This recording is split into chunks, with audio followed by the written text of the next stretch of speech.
하지 못할 질문은 절대 하지 않습니다.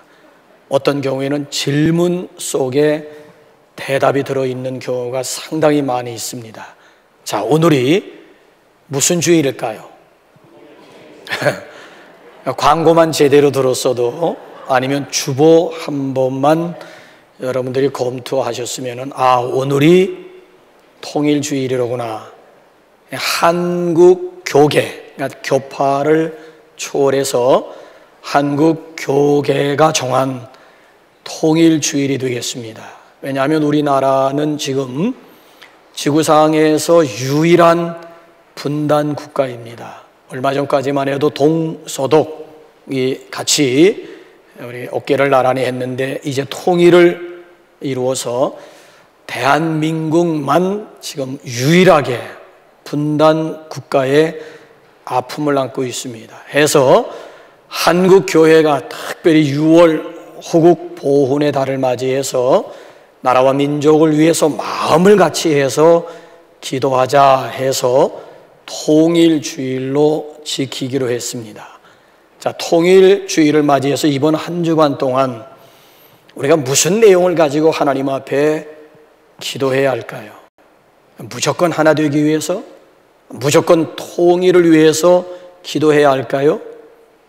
아니면 제발 우리도 좀 전쟁의 위험으로부터 자유하기 위해서 기도해야 될까요?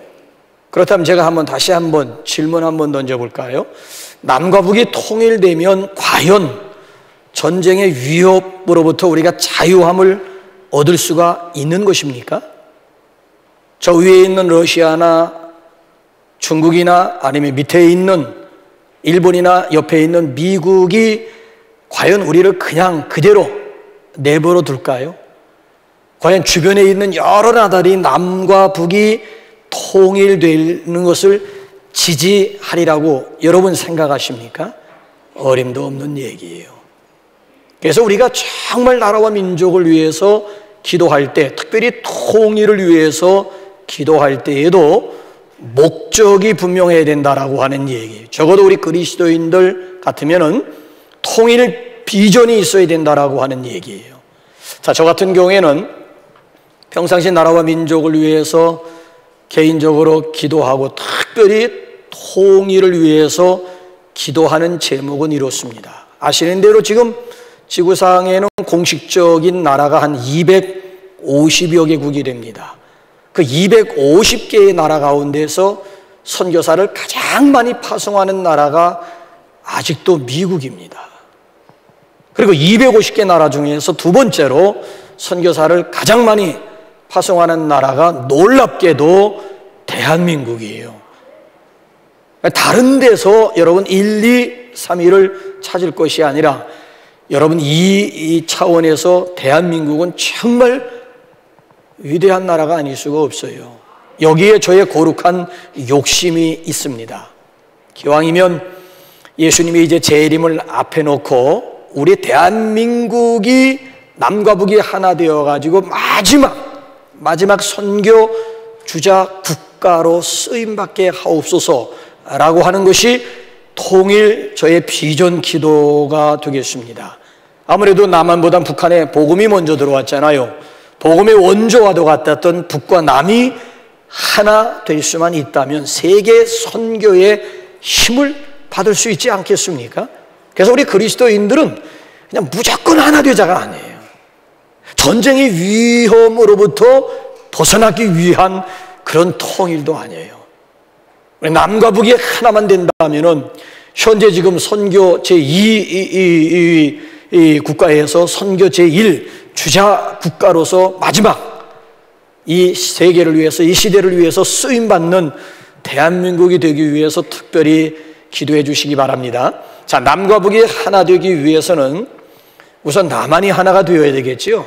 남한이 하나 되기 위해서는 우선 교계가 하나가 되어야 되겠지요. 교계가 하나 되기 위해서는 한국에 있는 지교회들이 하나 되어야 되겠지요.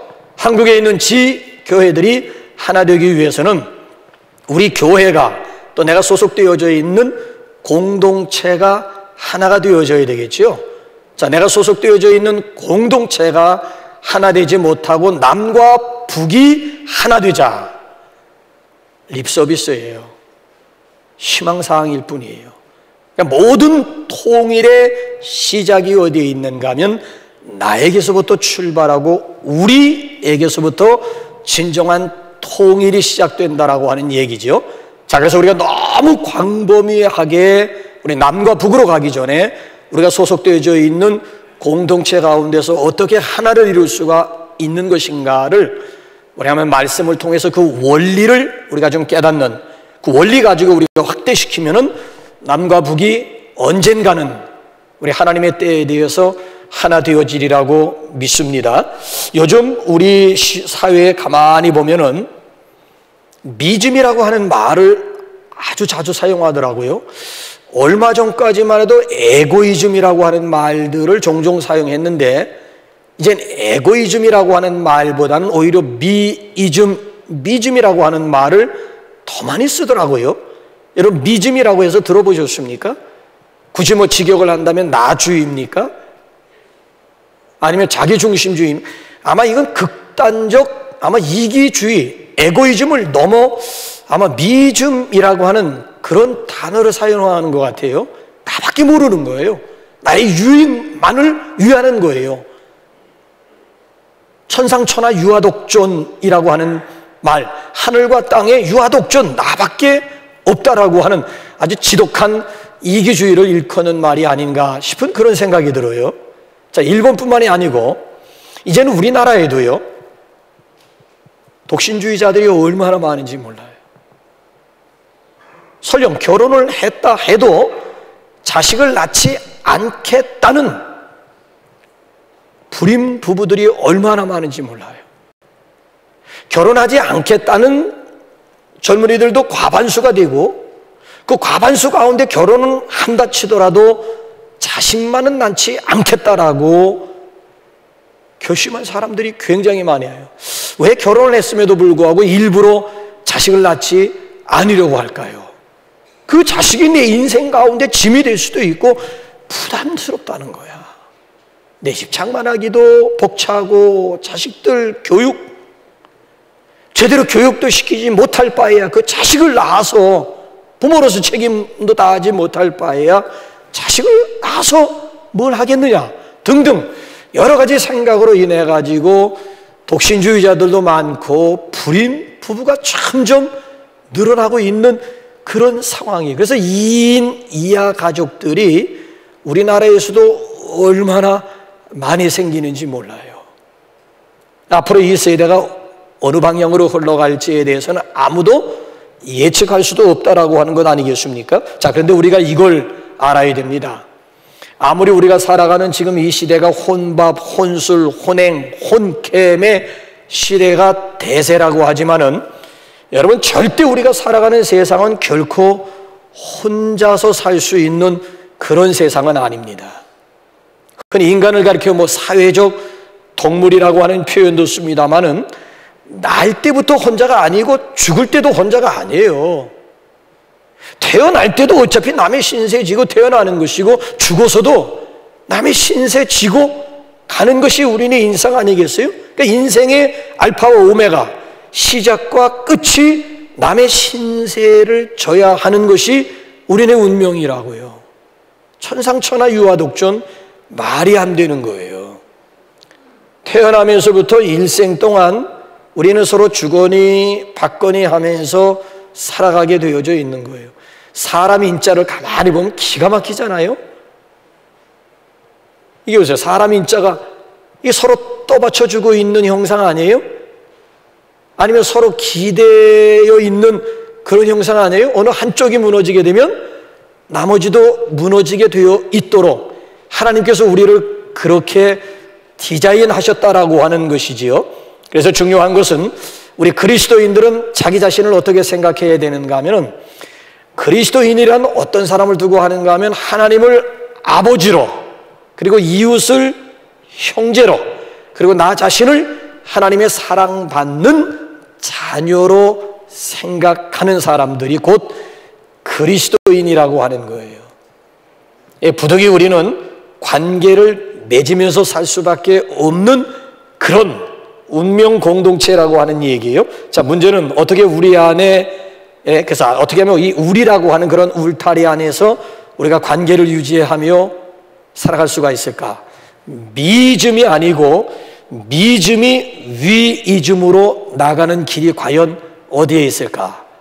자, 우리 한번 3절 이제 한번 다 같이 한번 이제 본문으로 한번 돌아가서 3절 한번 다 같이 읽어보실까요? 시작. 하나 되게 하신 것을 힘써. 자, 두 번째 단을 보게 되면 우리가 오해를 하지 말아야 되는 것이 하나 되라, 하나 되자, 그런 얘기가 아니지요? 아닙니다. 하나 되십시오, 하나 되자, 하나 되라, 뭐 이런 얘기가 아니고, 저기 보게 되면 성령께서 이미 하나 되게 하신 것을 이제 힘써 지키라고 하는 그런 내용의 말씀이에요. 자, 요한복음 17장에 보게 되면 대제사장 되시는 우리 예수님의 지상 마지막 기도가 소개가 됩니다. 이제 몇 시간 후에는 체포되어 십자가형을 받으셔야 되는데, 그 전날 밤 겟세마네 동산에서 예수님께서 철야 기도하시는데, 철야 기도 가운데 중보 기도가 나와요. 그 중보 기도 제1호가 뭔 줄 아십니까? 자, 우리 한번 요한복음 17장 11절 한번 대제사장 되신 예수님의 마지막 중보 기도 내용이 뭔지 한번 볼까요? 시작. 나는 세상에 더 있지 아니하오나 그러던 세상에 있사옵고 나는 아버지께로 가옵나니 거룩하신 아버지요 내게 주신 아버지의 이름으로 그들을 보존하사 우리와 같이 그들도 하나가 되게 하옵소서. 우리와 같이 그들도 하나가 되게 하옵소서. 우리가 누구예요? 성부, 성자, 성령 삼위가 하나 일체가 되었듯이 그들도 예수님의 12명의 제자뿐만이 아니에요.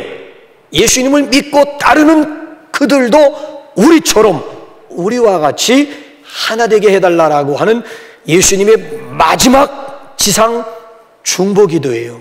아니, 지금도 로마서 8장에 보면 하나님 보좌 우편에서 예수님이 저와 여러분들을 위해서 중보하고 간구하고 계신다고 그랬는데, 승천하신 다음 하나님 보좌 우편에서 과연 우리를 위해서 무슨 내용 가지고 기도하실까?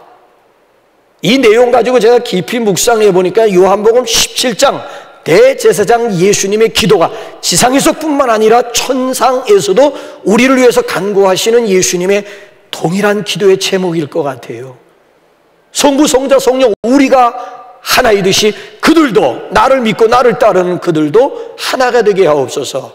자, 그리고 예수님은 이 같은 목적을 가지고 그 자신이 십자가에 못 박혀 돌아가셨습니다. 이런 목적 가지고 십자가에 못 박혀 돌아가셨어요. 자, 그 결과 궁금하시죠? 한번 에베소서 2장 한번 14절 가볼까요? 자, 이런 동일한 목적 가지고 예수님께서 중보 기도만 하신 것이 아니라 그런 목적 가지고 십자가에 돌아가셨는데 그 결과가 저기 나와요. 시작. 그는 우리의 화평이신지라 둘로 하나를 만드사 원수된 것 곧 중간에 막힌 담을 자기 육체로 허시고. 그러니까 예수님께서 십자가에 돌아가심으로 말미암아 둘이 하나가 되었다는 거예요. 하나님과 하나가 될 뿐만 아니라 이웃과 하나 될 수가 있었다라고 하는 얘기예요. 그래서 에베소서 기자는요, 예수님이 이 세상에 오신 성육신의 목적을 다른 데서 찾지 않고 바로 여기서 찾은 거예요. 여기서 더 노골적으로 예수님의 성육신의 목적이 어디에 있었는지 한번 1장 10절, 에베소서 1장 10절로 한번 앞으로 가볼까요? 시작. 하늘에 있는 것이나 땅에 있는 것이 다 그리스도 안에서 통일되게 하려 하심이라. 그러니까 예수님께서 이 세상에 오신 목적이 뭐예요? 통일. 하늘과 땅의 통일이요, 유대인과 이방인의 통일이요, 우리의 통일을 위해서 예수님께서 이 세상에 오셨고, 그 목적 가지고 십자가에서 죽으셨고, 그 결과 둘이 하나, 중간에 막힌 담을 당신 자신의 육체로 헐어버리심으로 말미암아 결국 둘이 하나 될 수가 있었다라고 하는 거예요. 오늘 여기 본문 말씀은 여기서부터 한 걸음 나가고 있는 거예요. 이미 그리스도께서 또 지금도 성령께서 이루어 놓으신 놀라운 이런 역사를 이제는 지켜가라, 하나 되게 하신 것, 지켜가라라고 하는 말씀이에요. 자, 어떻게 우리가 하나 될 수가 있을까요? 아니, 어떻게 하나됨을 우리가 지켜갈 수가 있을까요? 자, 우리가 공동체를 회복하고 그 공동체를 유지하고 그 공동체를 발전시키는 길이 어디에 있다고 여러분 생각하십니까?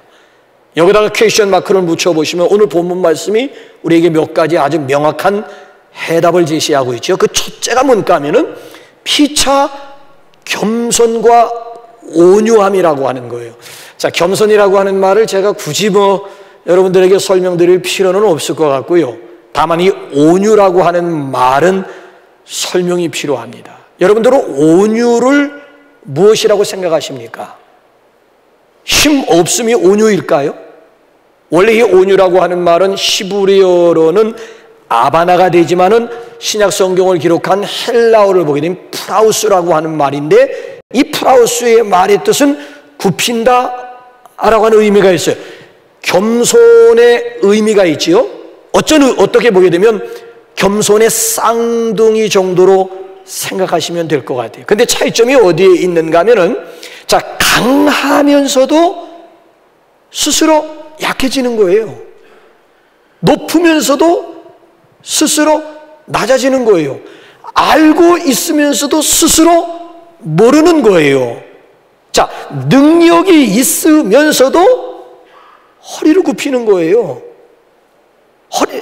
힘이 없어서 허리를 굽힌다는 얘기가 아니라 능력이 있음에도 불구하고 스스로 허리를 굽히는 거예요. 엎어진 김에 무릎 꿇는다라고 하는 그런 의미가 아니에요. 얼마든지 교만할 수 있음에도 불구하고 스스로 무릎을 꿇는 것을, 이게 프라우스, 한마디로 말씀드리면 절제된 힘, 이걸 가리켜서 온유, 프라우스라고 이야기를, 여기에 바로 하나님의 은혜가 임하고 여기에 바로 하나됨을 지켜나가는 길이 있음을 우리에게 말씀해 주고 있어요.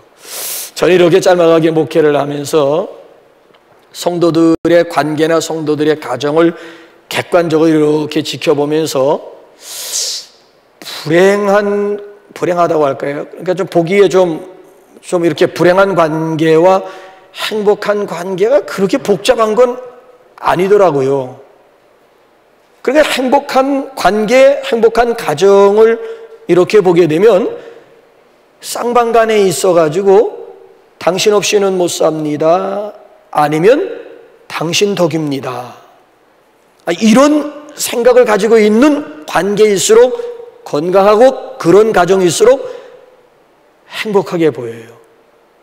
근데 반대로 좀 불행한 관계 아니면 불행한 가정을 보게 되면은 두 사람 중에 한 사람, 저 잘났다라고 생각하는 그 한 사람 때문에 관계가 행복하지 못할 때가 많아요. 비유하건대 누렇게 빛바랜 우등상장이 그게 문제가 되더라고요. 아니, 부부간에 우등상장이 그게 무슨 의미가 있습니까? 가방끈이 길고 짧고 하는 거 40대 이전까지예요. 40대 이전까지 얼마나 울고 먹을 수 있어요, 얼마든지. 근데 여러분, 나이 40이 넘으면 학력의 평준화가 이루어진다라고 하는 거 아세요? 더군다나 부부간에 가방끈이 무슨 의미가 있고 누렇게 빛바랜 우등상장이 이게 무슨 의미가 있는 거예요. 심지어 그런 분들일수록 무슨 얘기인가 하면 내가 저 인간을 구제해 줬다는 거예요. 저 인간이 나를 구제해 줬다라고 생각하면 행복한 관계가 될 텐데 그게 반대예요. 남의 입을 통해서가 아니라 당신 입을 통해 가지고 내가 저 인간을 구제해 줬다는 거예요. 아니, 그러고도 행복하리라고 아니, 그러고도 여러분 화평한 그런 관계가 되리라고 생각하시면, 이 교만이라고 하는 것이 문제예요. 겸손이라고 하는 것은 모든 축복을 받는 그릇이, 그러니까 하나님의 은혜가 임하는 지름길이라고 하는 것이 겸손이거든요. 근데 제가 한번 물어볼게요. 예수 믿는 사람 치고 겸손해야 된다라고 하는 거 모르는 사람이 있을까요? 삼척동자라도 겸손해야 된다라고 하는 것을 알아요. 그럼에도 실제적인 삶 가운데서 겸손해진다라고 하는 것이, 온유해진다라고 하는 것이 이게 쉽지가 않아요. 어떤 경우에 여러분 잘 안 되던가요? 겸손한 사람 앞에서는 미투, 겸손한 사람 앞에서는 나도 그런 대로 겸손해질 수가 있어요. 근데 문제는 뭐예요? 저 잘났다라고 하는 인간 앞에서 겸손해진다라고 하는 거, 이게 사실은 쉽지가 않아. 아주 교만한 사람 앞에서 내가 스스로 허리를 굽히고 머리를 숙인다라고 하는 거, 이게 현실적으로는 이게 쉬운 문제가 아니에요. 그래서 예수님께서 마태복음 11장에서 뭐라고 말씀하시던가요? 나는 마음이 온유하고 겸손하니 나의 멍에를 메고 배우라는 거야. 나는 마음이, 그러니까 예수님의 대표적인 성품이 있다면은 여러 가지 성품이 많이 있지만은 대표적인 성품은 예수님 스스로가 밝히셨어요. 나는 마음이 온유하고 겸손하니 나의 멍에를 메고 내게 한 수 배우라고 하는 거예요. 자, 생각해 보세요. 예수님께서 겟세마네 동산에서 체포당하실 때에 대제사장의 종들, 또 로마 군인들이 파송한 몇몇 사람들에 의해서 예수님께서 체포당하신 거예요. 그래 베드로가 막 검을 빼가지고 막 휘두르다가 대제사장의 종 말고의 귀를 베지 않습니까? 그럴 때 예수님께서 하신 말씀이 뭔 줄 아십니까? 베드로야, 내가 지금 12영도 더 되는, 12영이라고 해서 로마의 1영이라고 하는 것은 우리나라로 말하면 1군단이야. 1군단 12영 하게 되면 12군단. 여러분 1군단의 숫자가 어느 정도인 줄 아십니까? 근데 12영 12군단도 더 되는 천군 천사를 동원할 수 있는 능력이 없어가지고 내가 지금 저 무리들에 의해서 잡히는 줄 아느냐? 도로 검을 집에 꽂아. 네가 검을 뽑지 않아도 마음만 먹으면 얼마든지 12영도 더 되는 천군 천사를 통해 가지고, 지난주에 아수르 군대 18만 5천 명을 하룻밤 사이에 송장 만드는 능력이 있듯이, 이까지 무리들, 나를 잡으러 온 이까지 무리들, 이거 내가 마음만 먹으면 이것들 쓸어버리는 거, 그럴 능력이 없어서 내가 지금 힘없이 잡히는 줄 아느냐? 검을 도로 꽂으라고 말씀해요. 더군다나 더 기가 막힌 예수님의 온유가 어디에 있는가 하면 십자가상을 여러분 한번 보세요. 십자가에 매달려서 6시간, 장장 6시간 동안 고통당하시다가 결국 운명하시지 않습니까? 그 6시간 동안 밑에 있는 무리들이 뭐라고 조롱하는 줄 아십니까? 네가 하나님의 아들이면 내려오라는 거야. 그러면 우리가 믿겠노라, 믿어주겠노라고 하는 거예요.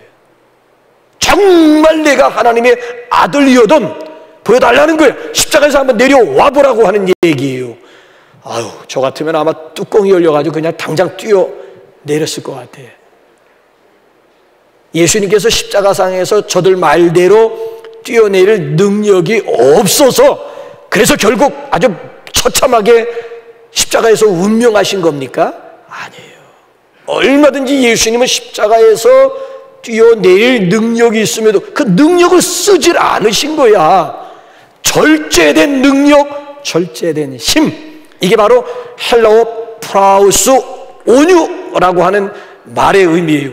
그래서 예수님께서 온유한 자는 복이 있나니 그들이 땅을 기업으로 얻을 것이며, 누가 땅을 기업으로 얻을 수 있어요?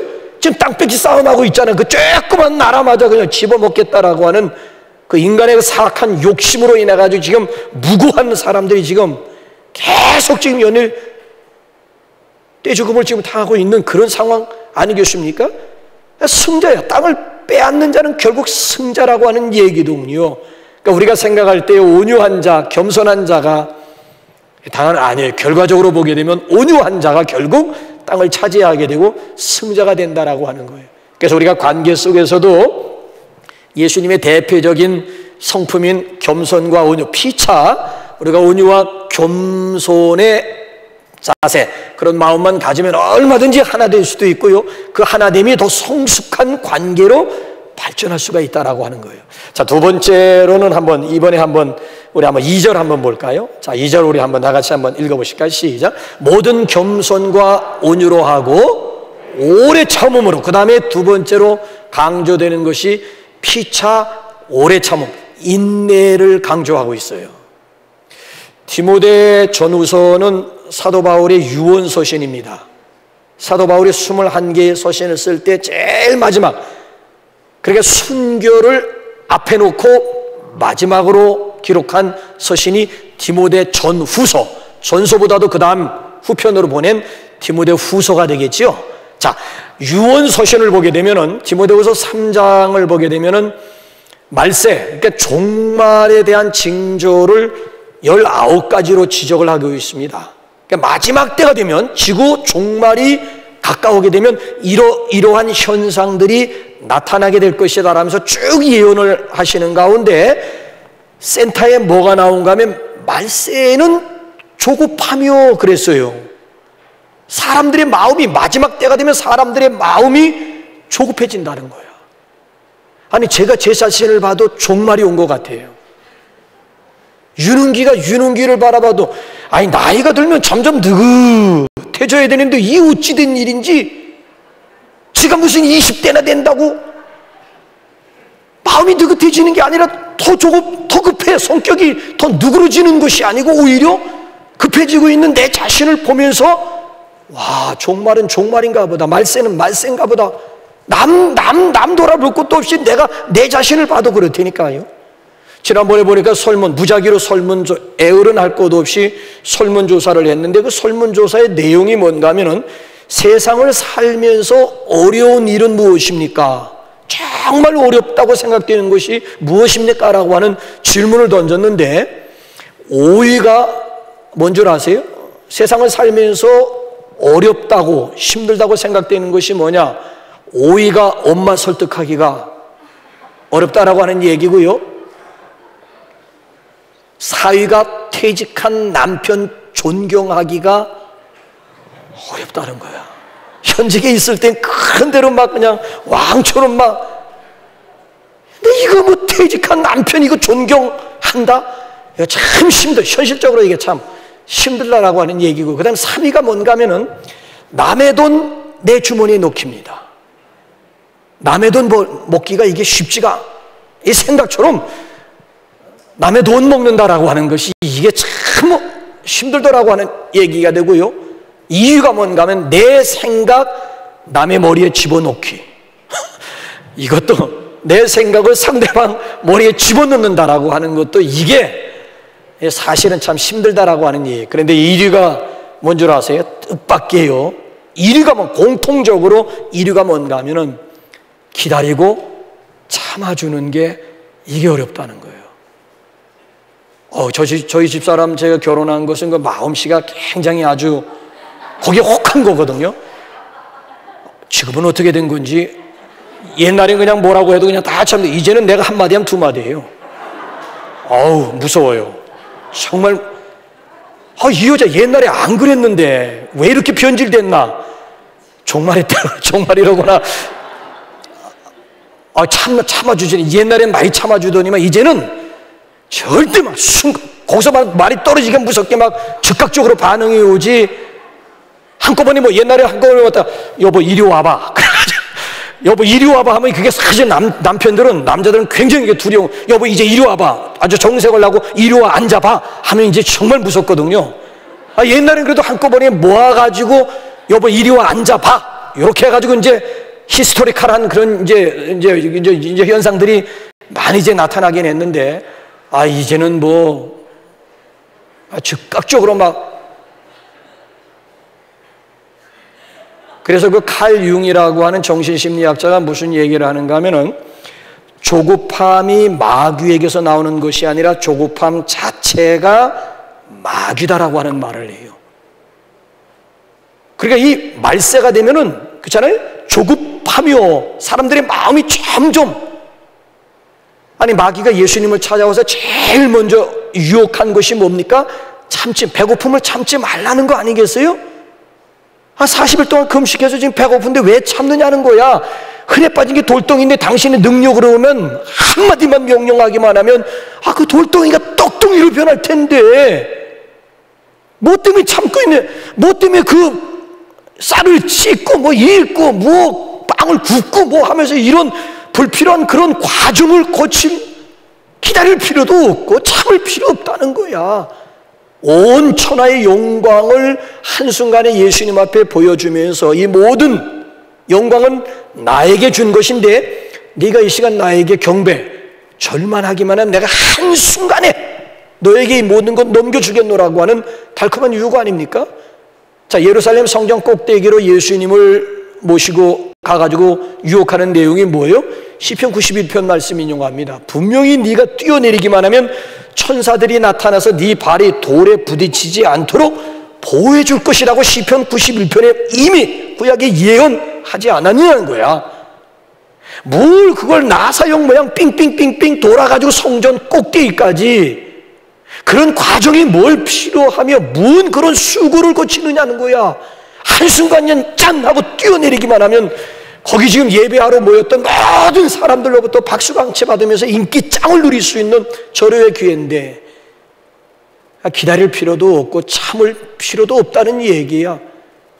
굳이 어려운 좁은 길 갈 필요 없다는 거. 그냥 손쉬운 방법, 넓은 길로 걸어가라라고 하는 그런 유혹 아니겠습니까?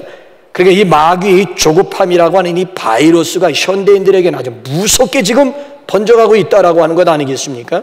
근데 여러분 기억하시기 바랍니다. 조급증이라고 하는 것은 알고 보면 불신앙입니다. 조급해 한다고 해서 문제가 해결되던가요? 문제 앞에서 우리가 기도했으면 어떻게 해야 됩니까? 하나님의 인도하심과 하나님의 때를 기다려야 되는 거 아니겠습니까? 하나님 정확하신 분입니다. 갈라디아서 4장 4절 보게 되면 때가 참에 하나님이 그 아들을 보내사 그랬어요. 때가 참에 정확한 거예요. 자, 이사야 선지자가 예수님 오시기 700년 전부터 대예언, 예수님에 대해서 가장 많이 예언했던 선지자가 이사야 아닙니까? 예수님 오시기 700년 전부터 활동했던 선지자가 예수님에 대해서 얼마나 많이 예언을 했으면 대선지자 중에서도 으뜸가는 대선지자라고 하는 그런 호칭을 얻었겠어요. 때가 참에 하나님이 마침 그 아들을 세상에 하나님의 그렇잖아요. 약속이라고 하는 것은 정확한 거예요. 자, 그런데 우리가 기도하고 조급해하면서 이것저것 기웃거리다 보게 되면 마귀가 그 틈을 차지한다는 거예요. 마귀가. 그러니까 이 마귀라고 하는 놈은 틈새 시장의 여지없이 틈만 보이면 여지없이 막 비집고 들어가가지고 관계를 파괴하는 것이 이게 마귀의 주특기 아니겠습니까? 그래서 에베소서 뒷부분을 가보게 되면 마귀로 틈을 타지 못하게 하라라고 우리에게 아주 경고하고 있지 않습니까? 자, 예수님의 오심을 기다리고 또 기다렸던 시므온과 안나를 보세요. 계산해 보게 되면 약 80년 가까이 기다리고 또 기다린 거야. 그 결과가 뭐예요? 내 눈이 주의 구원을 보았사오니 이제는 말씀하신 대로 종을 평안히 놓아주시는도다. 내 눈이 주의 구원을 보았사오니, 그러니까 기다리고 또 기다려다 결국 메시아를 만났다는 얘기고 메시아를 품에 안을 수 있었다라고. 그래서 이제는 종을 평안히 놓아, 이제 죽어도 원이 없다는 얘기, 이대로 죽어도 좋다라고 하는 행복의 극치를 노래했어요. 반대로 사울왕, 초대왕이었던 사울왕은 너무 조급해서 기다리지를 못해가지고 결국 사무엘 선지자가 오기를 기다리지 못하고 그 조급증에 의해 가지고 당신이 무리하게 제사를 강행하다가 결국 아주 용두사미의 주인공이 되고 말았다라고 하는 것 아니겠습니까? 급하다고 해서 우리가 운물가에 가서 흉룡을 찾아서는 아니 된다라고 하는 얘기예요. 저의 경험도 보게 되면은 교회를 하면서 내 열정이 앞선 나머지 성령보다 앞설 때가 많고 오히려 기도보다 앞설 때가 얼마나 많은지 내가 뒤늦게 이렇게 내 스스로를 돌아보면서 이렇게 반성을 해보게 되면 그저 열정이 앞서가지고 오히려 성령보다 내가 앞서 나갈 때도 많고 기도보다 앞서 나갈 때, 그래서 일을 그르칠 때가 한두 번이 아니었던 것 같아요. 우리 하나님의 때를 기다릴 줄 아는 저와 여러분들이 될 수 있기를 주님의 이름으로 축원합니다. 이 원리는 우리 인간 관계에서도 그대로 적용이 된다. 우리 소그룹, 셀 모임이라든지 우리 소그룹 가운데서도 얼마든지 적용하는 거예요. 그래서 우리 한 가지 단어만 우리 한번 살펴볼까요? 자, 화면 한번 띄워보실래요? 자, 오래 참고라고 하는 인내라고 하는 말이 헬라어에는 두 가지 단어가 있는데 휘포몬의 인내가 있고 마크로디미아 인내가 있어요. 차이점은 어디에 있어요? 자, 휘포몬의 인내라고 하는 것은 환경, 상황, 형편, 나를 둘러싸고 있는 이런 무거운 그런 환경, 나를 내리누르는 그런 무거운 환경 가운데서 참고 또 참고 인내하는 것을 휘포모네라고 얘기를 해요. 근데 반대로 마크로디미아 인내라고 하는 것은 그런 게 아니고 순전히 이건 인간관계, 사람과의 관계 속에서 참고 또 참고 인내하는 거예요. 사실 여러분, 우리 공동체가 무사한 것은 마크로디미아와 같은 그런 인내가 있기 때문에 누군가가 그래도 무던히 참아주고 기다려주고 인내해줌으로 인내해가지고 결국 우리의 공동체가 박살나지 않고 그래도 지금 유지가 될 수가 있는 거예요. 부부간에도 마찬가지잖아요. 성질대로라면 벌써 10번 깨졌습니다. 감정대로라면 무사할 부부, 무사할 관계가 어디에 있겠습니까? 그래도 막 격한 가운데 그래도 우리 안에 계신 성령께서 훈기야 참아야지, 훈기야 참아야지. 아니 욱 하다가도 순간 우리 안에 계신 성령께서 깜짝 놀라면서 훈기야 너 왜 이래? 참아야지. 그래서 성령의 9가지 열매 가운데 보면 절제에 대한 열매가 있고 그 다음에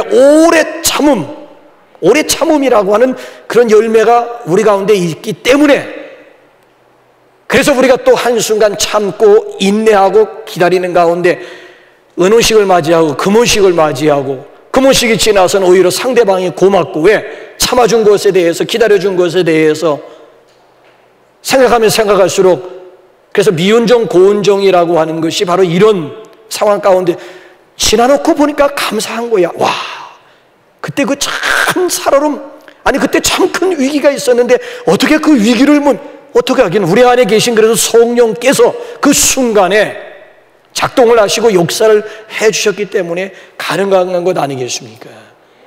그래서 예수님은 너희가 거저받았으니 거저주라.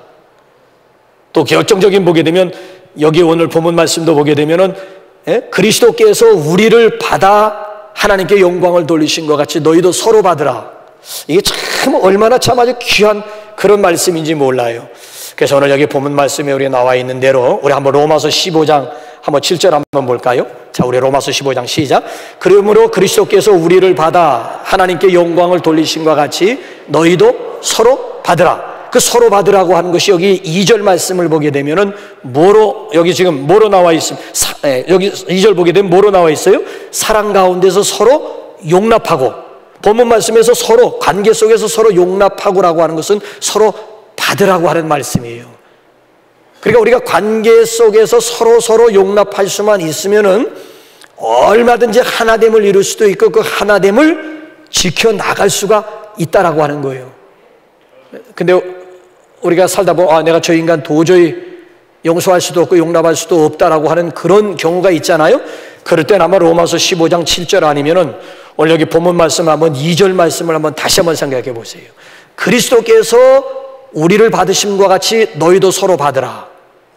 그리스도께서 우리를 어느 때 우리를 용납하시고 우리를 받아주신 것 같습니까? 내가 용서받을 자격이 있어서 그리스도께서 우리를 용서하시고 용납해 주셨을까요? 그는 교만한 사람이에요. 아니에요. 로마서 5장을 몰라서 그런 소리 하는 거예요. 로마서 5장 6절, 8절, 10절을 보게 되면 그리스도께서 언제 우리를 받아주셨느냐? 그리스도께서 언제 우리를 용납하셨느냐? 그리스도께서 언제 우리를 용서해 주셨느냐? 아직이라고 하는 게 나와요. 내가 아직 연약할 때였고요. 내가 아직 죄인으로 있을 때였고요. 내가 아직 하나님과 원수 관계로 행할 때에 벌써 그리스도께서 우리를 용납해 주셨고 우리를 있는 모습 그대로 받아주셨기에 결과적으로 오늘에 와가지고 우리가 하나님의 자녀로 하나님을 찬양하는 공동체 일원이 될 수가 있었다라고 하는, 마치 탕자 아버지가 탕자의 모습, 있는 모습 그대로 용납해 주시면서 받아주신 것과 똑같다라고 하는 얘기예요. 만약에 여러분 우리가 관계 속에서 상대방을 우리가 용납하지 못하면 우리는 어떤 사람이 되는가 하면은 10,000달란트 탕감받은 종과 똑같은 사람이 되는 거예요. 10,000달란트는 우리나라 그 수학으로는 계산하기가 어려워요. 이해를 돕기 위해서 유대 나라의 10,000달란트 금액은 수백억에 해당되는 거예요. 수백억. 근데 보세요. 이 사람이 지금 주인에게 수백억의 빚을 10,000달란트 빚을 졌는데 주인이 어느 순간 탕감해 준 거야. 죄로로 만들어 준 거예요. 너무 신나서 감사합니다, 고맙습니다 인사하고 길을 가다가 자기에게 빚진 친구 100다나리온, 몇십만 원이야. 100다나리온 빚진 친구를 만나서 멱살을 잡고 막 흔들기, 당장 내 돈 갚으라고. 그러니까 이 친구가 또 사정하잖아요. 며칠만 참아달라고. 참을 수 없다고 그래서 결국 고발해가지고 결국 감옥에 집어쳐놓고 말았어요. 이 사실을 10,000달란트 탕감해 준 주인이 알고는 뚜껑이 열렸다는 거야. 다시 불러가지고 10,000달란트 탕감한 거 취소, 그대로 토해내, 이렇게 되었다라고 하는 얘기예요. 그러니까 우리가 지금 관계 속에서 여러분 용서가 힘들다, 용납할 수 없다, 저 인간만큼은 차라리 내가 이 공동체를 떠나는 한이 있더라도 내 저 인간 보기 싫어가지고 내가 다른 공동체로 내가 가버리겠다, 그런 사람이 있다면은 그는 10,000달란트 탕감받은 사람과 다를 바가 없다는 얘기예요. 아니, 그리스도께서 나를 있는 모습 그대로 용납해 주었는데, 그리스도께서 우리를 받아 하나님께 영광 돌리신 것 같이 너희도 서로 받으라고 하는 얘기예요. 그러니까 우리가 서로를 우리가 이렇게 용납할 수만 있으면, 그렇잖아요. 상대방의 허물도 우리가 덮어줄 수가 있고, 상대방이 있는 모습 그대로 우리가 받아주고 용납할 수만 있으면 하나 되지 못할 일이 어디에 있고 하나됨을 지켜가지 못할 이유가 어디에 있겠습니까? 사실 저 북한에 있는 놈들 생각하면 백성들이 아니고 그 정치인들 생각하면 괘씸하게 그렇게 막 십수년 동안 쏟아 부어주었는데 달라진 건 아무것도 없는 거야. 다시 원점으로 돌아온 거, 다시 원점으로 돌아오고 지금 오히려 막 우리를 향해서 막 협박을 하고 있는, 생각하면 괘씸하게 이를 데 없잖아요. 달라지기를 기대하지 말고 있는 모습 그대로 용납하는 것이, 이게 평화의 기초가 되고 이게 통일의 기초가 될 수도 있다라고. 달라지지 않아요. 인간성이 어떻게 달라지겠어요? 뭘 갖다 준다고 해서 달라지겠습니까? 줄수록 양양인데 더 큰 걸 요구하는데 끝이 없는 얘기예요.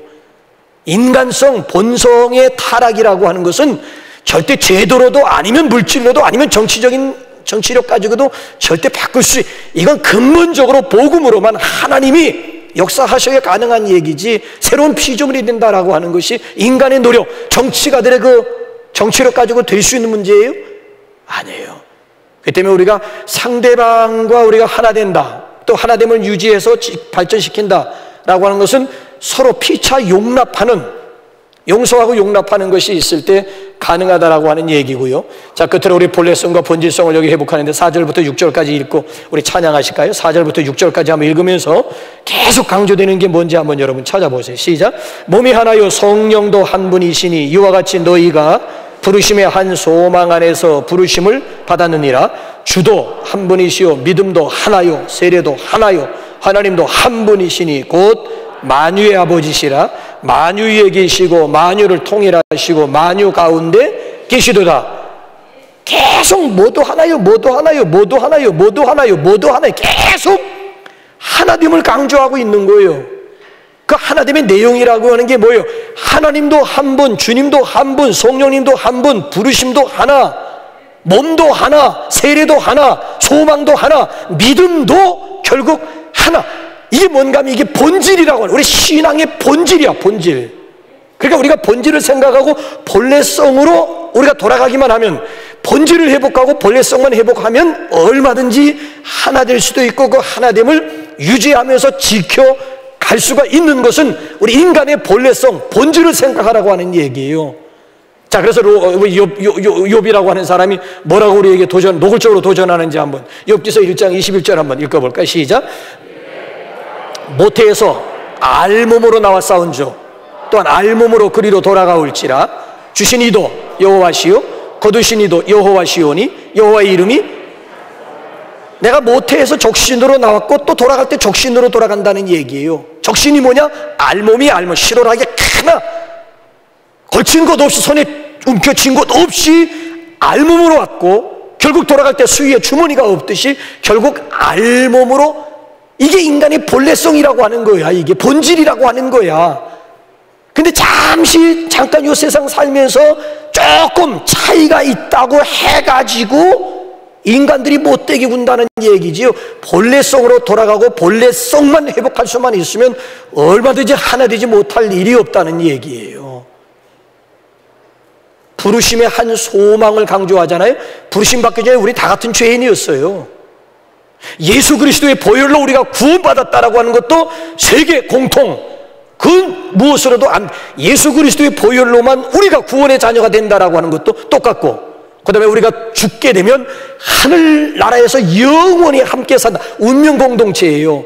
자, 보세요. 부르심의 시작과 부르심의 과정과 부르심의 끝도 똑같다라고 하는, 있는 사람이라고 해서 특별한 부르심이 있고 없는 사람이라고 해서 그보다 못한 아니야. 부르심에는 예수 믿기 전에 죄인인 것도 똑같고, 예수의 보혈로 형제 자매가 된 것도 똑같고, 마지막에 그 형제 자매들이 그리스도와 함께 장차 하늘나라를 유업으로 이어받는 것도 다를 바가 없음을 강조해주고 있는 거예요. 그런데 본래성을 잊어버리기 때문에, 그래서 하나 되지 못한다는 거예요. 본질을 잃어버렸기 때문에 그래서 삐그덕거리는 소리가 난다는 얘기. 그래서 우리가 앞으로 셀 모임이라든지 어느 공동체에 소속되든지 간에 이질성을 여러분 극소화하고 동질성을 극대화하기만 하면 노 프로그램이에요. 이질성이라고 하는 게 뭐예요? 너와 나는 다르다. 뭐 뼈대가 다르니 뭐 피가 그딴 소리들 하지 마시고, 너와 나는 다르다라고 하는 다른 것이 있으면 그건 극소화시키고요. 너와 나는 같다. 동질성이 있다고, 동질성들이 있다고요. 그 동질성을 모임 가운데서 극대화시키면은 노 프로그램. 그 모임은 지상 천국을 이룰 수가 있고, 오히려 하나됨, 예수님이 재림하실 때까지 그 하나됨을 지켜갈 수가 있고, 이것이 확대가 되게 되면 이게 남과 북이 하나 될 수 있는 또 하나의 지름길이 될 수가 있다라고 하는 거예요. 자, 55년 전에 하나님께서는 예수 그리스도의 핏값으로 남북교회를 사셨어요. 그러니까 우리의 사명이 있다면 그렇잖아요. 성령으로 하나 되게 하신 남북 공동체를 마지막 때에 지켜나가는 것도 중요하고요. 또 우리의 사명이 있다면 우리가 주 안에서 하나가 되었듯이 남과 북이 하나 되기 위해서 기도해야 할 줄로 믿습니다. 그래서 이번 한 주간 동안 여러분들이 성전에 나와서 기도하시든 아니면 개인적인 초소를 성전 삼고 기도하시든, 우리 주일 통일 주간이 되기 때문에 우리 특별히 우리 통일을 위해서 기도하는 가운데 애국자가 되시고 구국 기도 용사들이 될 수 있기를 주님의 이름으로 축원합니다. 우리 이 시간 우리 파송송 겸 우리 헌금송으로 같이 부르겠습니다. 여러분